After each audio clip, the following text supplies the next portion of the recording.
விட்டான். மட்டுமல்ல, தன்னையே தேவனுடைய ஊழியத்துக்கென்று முற்றுமாக அர்ப்பணித்ததை நாம் அந்த வேத பகுதியிலே வாசிக்க முடியும். முற்காலத்தில் இங்கிலாந்துல படகிலே கடலுக்குள் மீன்பிடிக்க செல்கிறவள் அந்த காட்டிலே திசை காட்டும் கருவியோ ஜிபிஎஸ்ஓ இப்பொழுது மாடர்ன் டெக்னாலஜி இல்லாதிருக்கும் பொழுது கடலுக்கு மீன்பிடிக்க செல்லும் முன்பாக அவர்கள் கூடி ஒரு சிறிய ஜெபத்தை செய்வார்களாம். Keep me, my God, my boat is small and the ocean is wide. தேவனே, என்னை காத்துக்கொள்ளும். நான் செல்ல உள்ள கடலோ விஸ்தாரமானது, ஆனால் என் படகோ மிக சிறியது என்று. ஆம், இது எவ்வளவு உண்மை. கொந்தளிக்கும் கடலை போன்ற உலக வாழ்விலே நம் ஜீவியமாகிய சிறு படகை தேவன் காத்து கொள்ளாத பட்சத்தில் நாம் அதமாகி போய்விடுவோம். பர்னபா பார்க்கும் பொழுது தன்னுடைய ஜீவத்தை முற்றுமாக தேவனுக்கு ஆளுகைக்கு ஒப்புக் கொடுத்தவனாக இருக்கதை நாம் பார்க்கிறோம். அடுத்ததாக பர்னபா உடன் இருந்தவர்களை அவன் விசுவாசித்தான். நடந்த சில சம்பவங்கள் இதை உறுதி செய்வதாக இருக்கிறது. பவுல் அப்போஸ்தலன் கிறிஸ்துவை கண்டுகொள்ளும் முன் கிறிஸ்தவத்துக்கு பயங்கர பகைவனாக இருந்ததை நாம் அறிவோம். எருசலேமில் இருந்த கிறிஸ்தவர்களை அவன் கொடுமைப்படுத்தினான்.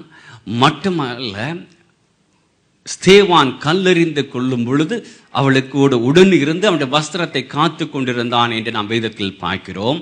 மற்றும் எருசலேமில் துன்பப்படுத்தினது போதாது என்று யூத மத தலைவரிடம் கடிதத்தை வாங்கி கொண்டு தமஸ்குவில் இருக்கும் கிறிஸ்தவர்களையும் கொடுமைப்படுத்த வேண்டும் என்று கடந்து செல்லும் பொழுது தமஸ்கு வீதியில் தானே கிறிஸ்து பெரிய ஒரு வெளிச்சத்தில் ஒரு தரிசனமாகி அவனை சந்தித்தார். அவன் அந்த இடத்தில் தானே அவன் தொடப்பட்டான், அவன் மனம் மாறினான். அருமையான அனனியா என்ற சீசனால் அவன் ஞானஸ்நானம் பெற்றான். பெற்ற உடனே அங்குதானே அவன் தன்னுடைய ஊழியத்தை ஆரம்பித்து விட்டான். இந்த ஆரம்பித்ததும் மீண்டுமாக அவன் எருசலேமுக்கு சென்று தான் ரட்சிக்கப்பட்டதையும் மற்றவர்களுக்கு சொல்ல வேண்டும், அங்கு போய் ஊழியம் செய்ய வேண்டும் என்று வாஞ்சி கொண்டு எருசலேமுக்கு வந்த பொழுது யாரும் இவரை ஏற்றுக்கொள்ளவில்லை. அப்போஸ்தலர்களும் இருக்கட்டும், விசுவாசிகள் யாரும் இவனை ஏற்றுக்கொள்ளவில்லை. ஏனென்றால் இவருடைய பழைய காரியத்தை கண்டு எல்லாம் பயந்தவர்கள். He was a terror. அப்படி இருந்த ஒரு தீவிரவாதி திடீரென்று வந்து நான் சீசன் என்றால் யார் ஏற்றுக்கொள்ளுவார்கள்? எல்லாரும் பயந்த பொழுது கிறிஸ்துவின் அன்பையும் கண்களையும் உடைய பர்னபா மட்டும்தான் அவனை சேர்த்துக் கொள்கிறான். சேர்த்துக் கொண்டவனாக அவரை கொண்டு வந்து அவர் அப்போஸ்தலரோடு அவன் ஐக்கியப்படுத்துவதை நாம் காண முடியும். இதை நீங்கள் வீட்டில் சென்று அப்போஸ்தலர் 9ஆம் அதிகாரம் 26 முதல் 27 நீங்கள் காண முடியும். மற்றவர்கள் ஒதுக்கி தள்ளிய பொழுது பர்னபா கிறிஸ்தின் அன்பினால் நிறைந்தவனாக கிறிஸ்து எவ்வாறு மற்றவர்களை பார்க்கிறாரோ அந்த கண்களிலே பார்த்து அந்த தரிசித்து அந்த சவுலை பவுலாக கிறிஸ்தவ ஊழியத்திலே இணைத்ததை நாம் இங்கு காண்கிறோம். அடுத்ததாக ஒரு காரியத்திலே பர்னபாவின் விசுவாசம் வெளிப்படுவதை காண முடியும். அதுவரை இந்த புதிய மார்க்கமான கிறிஸ்தவம் பர்சாவின் அபிஷேகம் யூதர்களுக்கு மட்டும்தான் என்று அப்போஸ்தலர்கள் அவர் நினைத்துக் கொண்டிருந்தார்கள். அவ்வாறு இருக்கும் பொழுது செசரியா அந்தியோகியா இந்த பட்டணங்களிலிருந்து செய்து வருகிறது. அங்கிருந்த பிரஜாதிகளின் மேலும் தேவன் ஆவியார் அபிஷேகித்தார், அவர்களும் ரட்சிக்கப்பட்டார்கள் என்ற காரியம் வந்த பொழுது அதை அவளை ஏற்றுக்கொள்ள முடியவில்லை.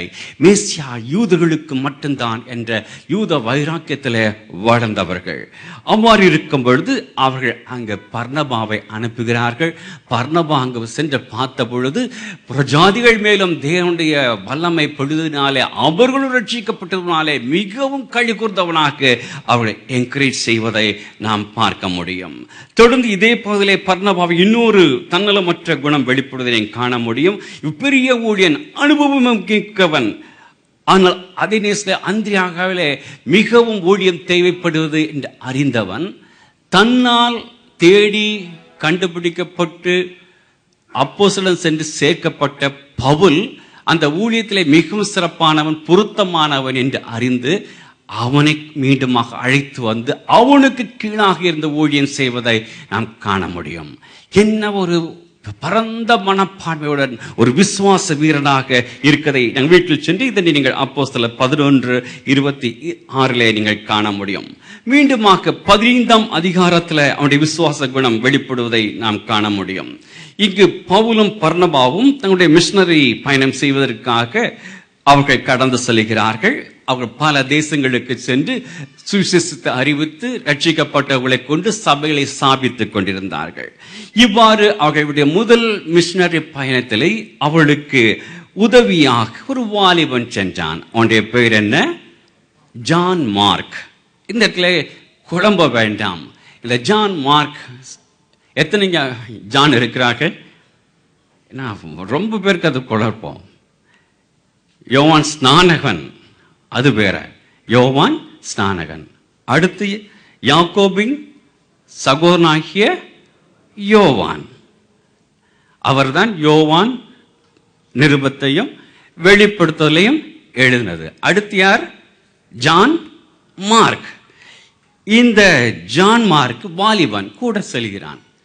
இவர்கள் ஒவ்வொருவராக போய் செய்த பார்த்துட்டு வாலிப பையன் ஒருவேளை போர் அடித்ததா என்று தெரியவில்லை, அல்லது ஹோம்சிக்கானோ தெரியவில்லை.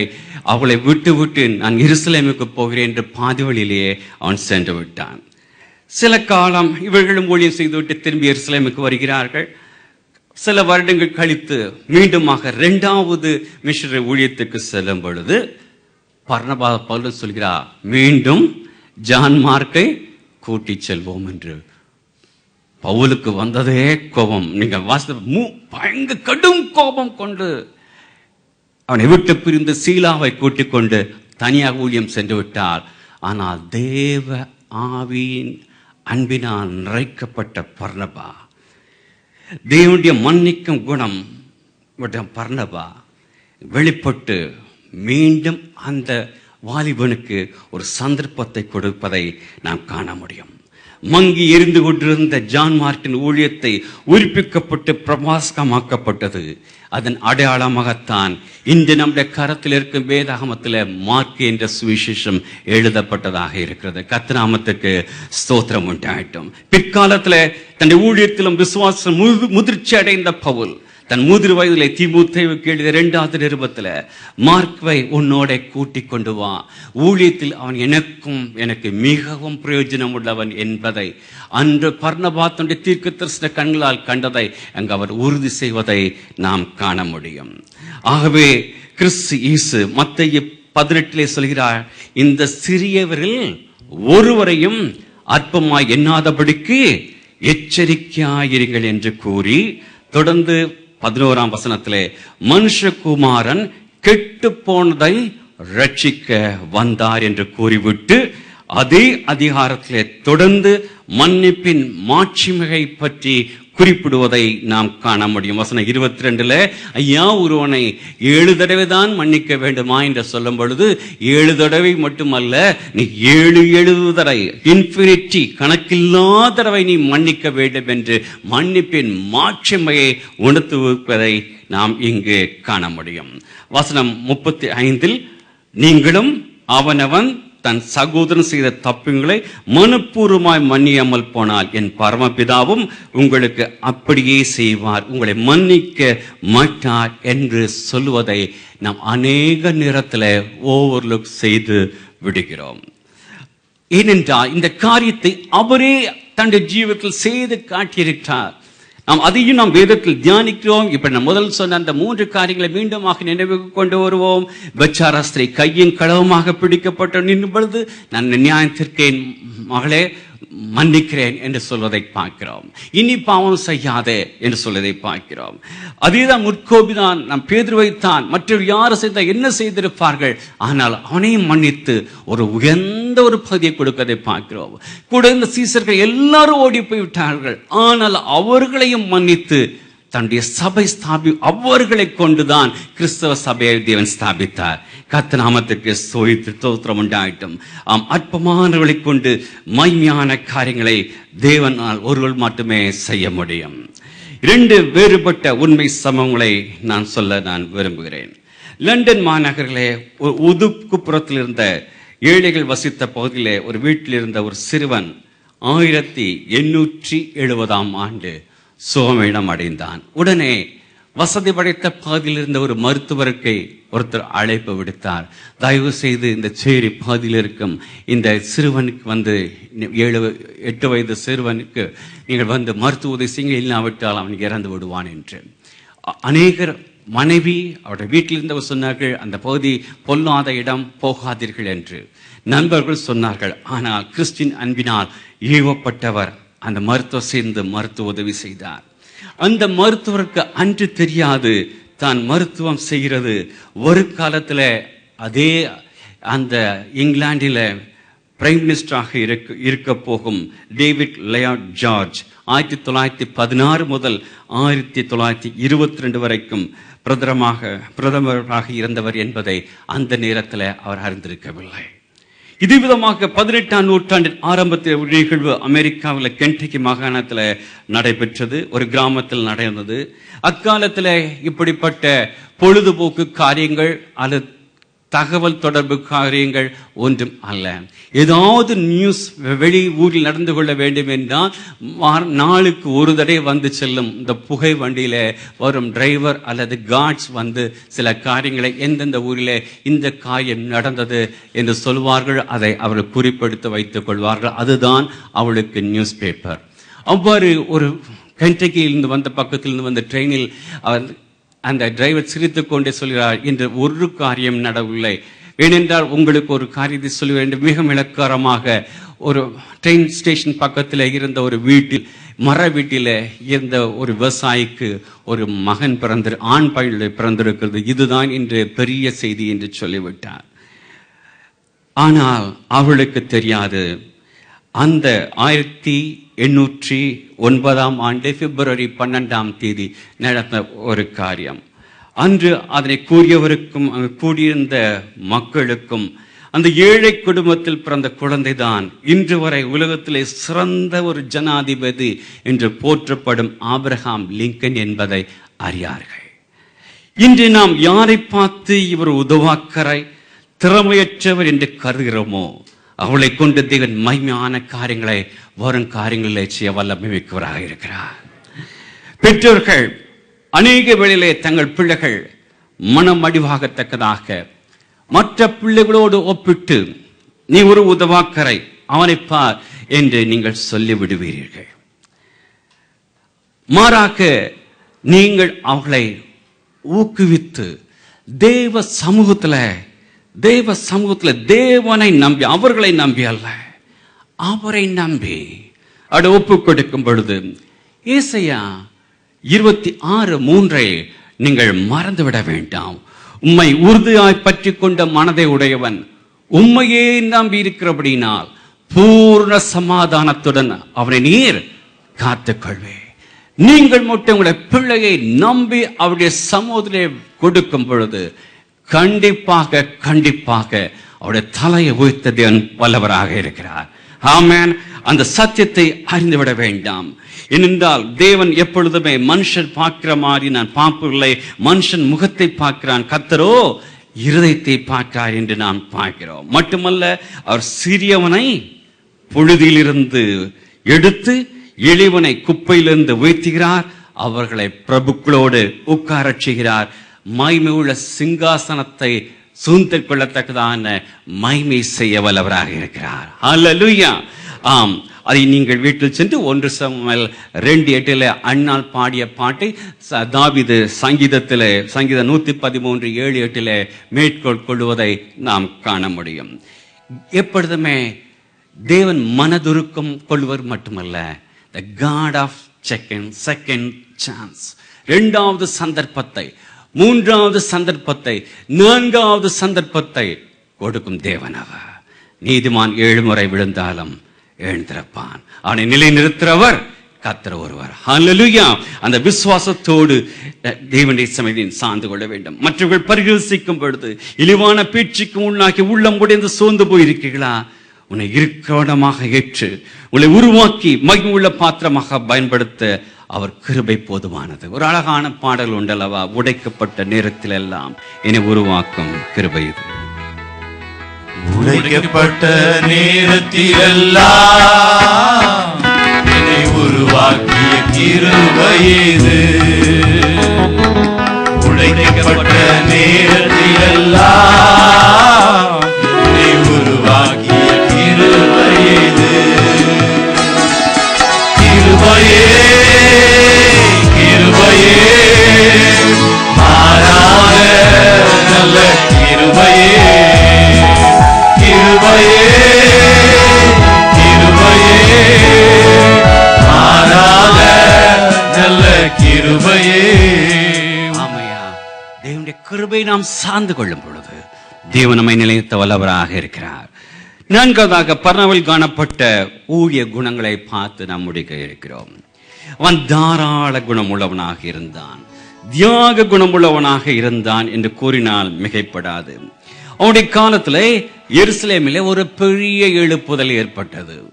அந்த பெரிய எழுப்புதல் ஏற்பட்டதுனாலே அநேக சடங்காச்சாரமான யூதர்கள் இந்த புதிய மதமாகிய அந்த மேசியா தச்சனுடைய மகன் என்று பரிகசித்து அந்த கிறிஸ்துவை அவர்தான் மேசியா என்று ஏற்றுக்கொண்டு எல்லாரும் இந்த புதிய மதத்துக்குள்ளாக கடந்து வந்த நிமித்தமாக யூத மத தலைவர்கள் வெகுண்டு எழுந்து அவர்களை அவுட்காஸ்ட் பண்ணிவிட்டார்கள்.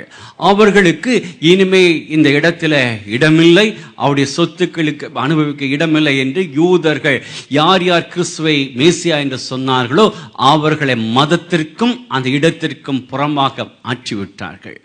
அது நிமித்தமாக அவர்களை போஷித்து காக்க வேண்டிய பொறுப்பு அப்போஸ்தலர்களுடைய பொறுப்பாக மாறியது. அதனால் அப்போஸ்தலர்கள் மற்றும் ரட்சிக்கப்பட்ட பணக்கார யூதர்களும் தங்களுடைய சொத்துக்களை வித்து பொதுவான சேரிட்டி அறக்கட்டளைக்கு அவர்கள் கொடுத்து விட்டார்கள்.